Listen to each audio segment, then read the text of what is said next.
Welcome to Colney Talk Podcast.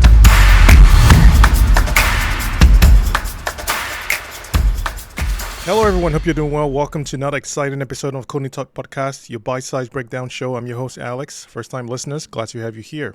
And to my returning guests, thank you for sticking with me. As always, I talk a bit about the Arsenal match and pick out my top 3 Arsenal players who shined, and one odd player not good enough I get to call out. Our trip to Stamford Bridge, mixed feelings for sure, but I left the game with a different kind of pain, more so on the missed chance. Right, let's start with the not so good bits of this first half. We were a bit slow out of the blocks, weren't we? Chelsea came flying out the traps, and we looked like we were still in the changing room for the first few minutes. Cole Palmer nearly caught us off with our pants down early on, forcing the riot in the top drawer save. We were on the back foot for much of the opening exchanges, struggling to get a foothold in the game. Our midfield was having a bit of a mare initially. Thomas Partey and Declan Rice not quite firing on all cylinders. We were second to every ball, and Chelsea were bossing possession like they owned the gaff. But it looked like we're positioned to defend the ball. And for me, for a couple of reasons, I think this is expected. One, Chelsea were on top of us in terms of possession. And two, we had to close down defensively and absorb their attacking blitz. So it's no big deal. And it wasn't all sighs and head shakes, was it? As the half wore on, we started to find our feet. The good news is we managed to weather the storm early without conceding a goal, and that is great. Our defense, led by a defensive duo, stood firm like a brick wall. We even though managed to grab a lead when Kai Havertz poked one home, but as you expect, VAR played party pooper and chucked it off for offside, which I guess that's what it is. Tough luck on that one though. And then Captain Odegaard, back in the starting 11, began to pull the strings as the half progressed. His return was like manna from heaven for our midfield, and we started to find pockets of space to work our magic with him, orchestrating everything. Martinelli had a decent chance saved by Sanchez, and it started showing that we could give as good as we got. And while we were still looking to rediscover our finishing in the box, Arsenal played boldly. Work rate on both fronts were encouraging as far as how much we had absorbed their attack and quickly pushed forward and stayed right in their defensive third. Even with that going on, Arsenal nullified Chelsea's attack, giving very little chance to Jackson and Cole Palmer to do much damage. And that showed how the momentum shifted more to Arsenal in containing the pressure of the attack, and it gave us room to maintain our rhythm as well, and that was encouraging. And that summed up the first half. Now, on to the second half. That's where it all really kicked off. The not so good first. We let Chelsea back into it after taking the lead, didn't we? That was a bit of kick in the teeth, if you ask me. Pedro Neto's equalizer was a proper worldie, I'm not going to lie, but we should have shut that down before it happened. It felt like there was so much space. The sequence of how that happened, it felt like you would think it was a set-piece play in a way. That pocket of space in between them just felt like we wanted them to have the ball, which they did, got it, and then did damage, and that's really bad. Our game management after scoring needs some work. I think especially on the defensive side of things within the midfield, and quite frankly, you can see the reflection of the changes that we brought in, really call for that. There is no finger pointing here, but it was just an unfortunate situation, and one game lapse in the situation that turned into a point. Very painful, but we tried to deal with it. And as it seemed to look like we took our foot off the gas a tad bit, we found a way to correct that. So that's all I can, touch in that aspect. We also missed a couple of gilt-edged chances to win this game late on. Trossard had another mare with his finishing, fluffing his lines when it mattered most. That's the kind of opportunity you've got to bury if you want to exercise the demons limiting your scoring. That's the only way. But let's focus on the positive, shall we? We showed real character to bounce back from a shaky start, and we took the lead. We scored an early goal. VAR took it off. We were still able to strike first. And that Martinelli's goal was an absolute peach, wasn't it? The boy showed great composure to slot it home at the near post, and you gotta say, having Martin Odegaard and that assist for that goal was pure class. The kind of vision and the execution that makes him worth his weight in goal. Our pressing game in the second half was much improved too. We had Chelsea on the ropes for long spells, and on another day, we might have come away with all 3 points. And that's a reflection of how my mixed feelings really, it summarized, where we had things going, but nothing to show for it. But then we did something. Well, we scored earlier, took it taken away from VAR, but then we still responded. We didn't just sit back. But then, when it came to closing out the game, that's where this unfortunate side of things happened. We built up our play to punch in the goal that would have given us the win, but it's truly painful that we couldn't get it done. Such a shame. And that was it. We started off absorbing and watching this game grow into a way that we can come in and control, which we did.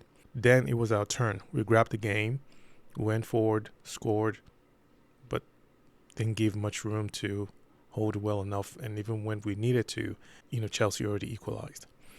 All right, now let me shine a light on my top 3 players who were absolutely top drawer today. First player, Odegaard, provided a crucial assist for Martinelli's goal, dictated the tempo of our play, especially in the second half. His pressing and work rate were exemplary and was what we were missing for a while. This isn't confirmation bias. You could see how he was constantly organizing and moving the rest of the players. Yes, he is the captain, but more than that, he is that orchestrator in the way he moves the players with the ball, siding away pressure and leaning forward to the angles where he can stretch things, and it was so glaring. Our captain was back without looking off in game speed, and that was a real positive for me. He might not have been at his sparkling best for the full 90, but he delivered the goods and played full 90 without restriction. So you can't tell me there isn't much more positives to that. That assist for Martinelli's goal was pure class. The kind of pass that separates the good from the great, and that's him. His return to the side has given us a massive boost, and you can see why we've missed him so much.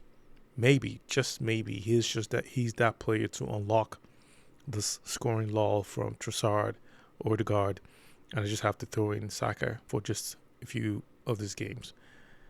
Second player, Saliba, rock solid at the back, barely put a foot wrong, excellent positioning and reading of the game, and that goes for Big Gabby as well. Saliba won crucial aerial duels and made important interceptions, even very comfortable driving forward. He showed great composure. That's his aura, and doing that under pressure, especially in the first half, was great. Saliba was an absolute colossus at the back. The guy got nerves of steel, and even when Chelsea were piling on the pressure earlier on, he stood comfortably enough to just drive forward and, knock things off.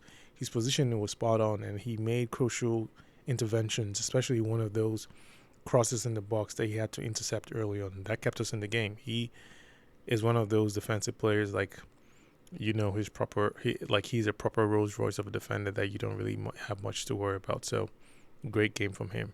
Third and final player, Martinelli, scored a crucial goal with great composure. He was a constant threat on the left line, giving Chelsea defense headaches.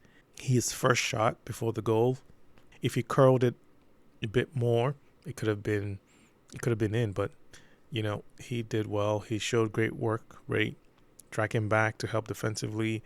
Improved significantly in the second half after a shaky start. Martinelli might have had a slow start as well, but my gosh, did he come good when it mattered. His goal was a real poacher's finish, the kind of clinical strike we've been crying for.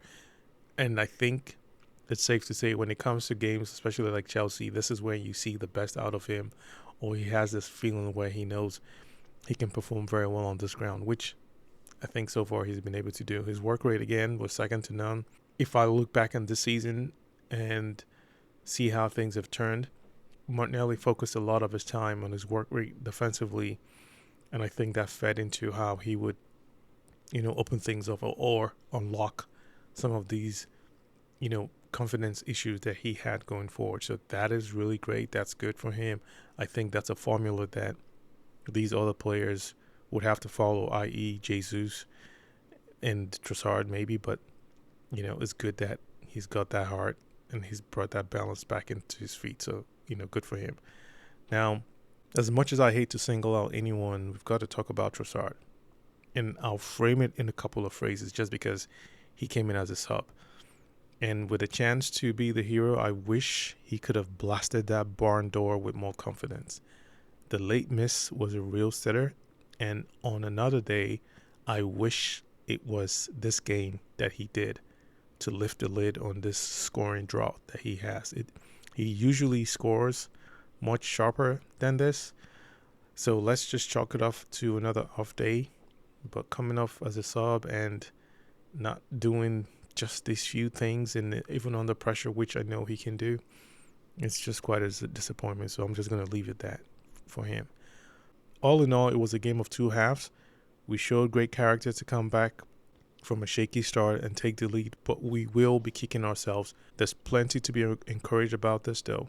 Our resilience, the return of key players like Odegaard, and the inclusion of Marino without missing a beat are the positives that we can build on, and that's the one that I really took away from in this game. Yes, we might be a bit disappointed not to have taken all 3 points, but let's keep things in perspective. A draw with a chance to close the game is completely different than a draw with your attackers not producing anything. And in this case, it was the former. We had these boys playing and clicking. Yes, Saka wasn't at his best, but we had Martinelli and Odegaard opening things up, and even Havertz to take enough to even win this game. So that's how I look at it.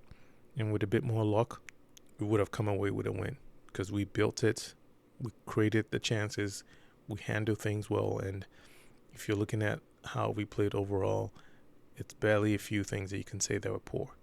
Remember, folks, football is a funny old game. Sometimes you're the dog, sometimes you're the lamppost. Today, we were a bit of both. But the signs are that we're on the right track. We've got the quality, we've got the spirit, and with a few tweaks here and there, now that Captain Odegaard is back, we'll be right as rain. So keep the faith, folks. I find no interest in talking about the table at this time. It doesn't do much. We'll grow through unity, and this team is growing stronger with every challenge. Thankfully, this international break gives us a little bit more to even dissect and build upon with so much going forward. All right, that's it for this episode. Thank you all for tuning in. Remember, if you enjoyed this episode, like, subscribe, and share with your fellow Gunners. Until then, take care. Bye-bye.